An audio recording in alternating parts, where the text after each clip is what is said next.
NTR memorial trust ఆధ్వర్యంలో మే 10న thalassemia run నిర్వహించనున్నారు. ఈ మేరకు హైదరాబాద్లో తలసేమియా రన్ 2026 పోస్టర్ టీ-షర్ట్ను కూడా నారా భువనేశ్వరి ఆవిష్కరించారు. ఈ కార్యక్రమానికి మాజీ క్రికెటర్ మిథాలీ రాజ్ బ్రాండ్ అంబాసిడర్గా వ్యవహరిస్తున్నారు. తలసేమియాపై అవగాహన కల్పించేందుకు ప్రతి ఏడాది తలసేమియా రన్ నిర్వహిస్తున్నట్లుగా నారా భువనేశ్వరి తెలిపారు. తలసేమియా బాధితులకు రక్తదానం చేయాలని నారా భువనేశ్వరి పిలుపునిచ్చారు. ఎన్టీఆర్ మెమోరియల్ ట్రస్ట్ ఆధ్వర్యంలో తలసేమియా కేర్ సెంటర్ను ప్రారంభించామన్నారు. ఎన్టీఆర్ మెమోరియల్ ట్రస్ట్ ఆధ్వర్యంలో జరిగే తలసేమియా రన్కు బ్రాండ్ అంబాసిడర్గా వ్యవహరిస్తున్నందుకు ఆనందంగా ఉందన్నారు మిథాలీ రాజ్. తలసేమియా వ్యాధి గురించి ప్రజల్లో అవగాహన తీసుకురావాలని, తలసేమియాతో బాధపడుతున్న బాధితులు అయిన చిన్నారులకి వాళ్ళకి రక్తదానం మీరందరూ ముందుకొచ్చి చేయాలనేదే ఈ తలసేమియా రన్ గురించి. తలసేమియా వ్యాధి అనేది it is a genetic disorder. ఈ వ్యాధితో బాధపడుతున్న చిన్నారులు ప్రతి 21 రోజుకి ఒక్కసారి వాళ్ళు బ్లడ్ ట్రాన్స్ఫ్యూషన్ అనేది తీసుకోవాలి.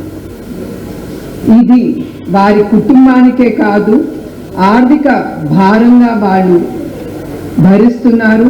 అలాంటిదే నిరుపేదల కుటుంబానికి సహాయం చేయడం కోసం వారి ఆర్థిక భారం తగ్గించడానికి హైదరాబాద్లో ఎన్టీఆర్ మెమోరియల్ ట్రస్ట్లో తలసేమియా బాధితుల కోసం తలసేమియా కేర్ సెంటర్ అనేది ఒకటి ప్రారంభించాము. ఈ వ్యాధి గురించి అవగాహన కల్పించడానికి కోసమే ఎన్టీఆర్ మెమోరియల్ ట్రస్ట్ జలవిహార్లో ఈ నెల 2026 మే 10వ తేదీన ఆదివారం ఉదయం 5 గంటలకు 3K, 5K, 10K thalassemia run మీరందరూ పాల్గొనాలని మేము ఇది ముందుకు తీసుకెళ్తున్నాము. And it does carry the power of changing perspective and opinion about people, and it's such an important cause. As an ambassador, I urge and my humble request to all of you to sort of really require your support for this initiative.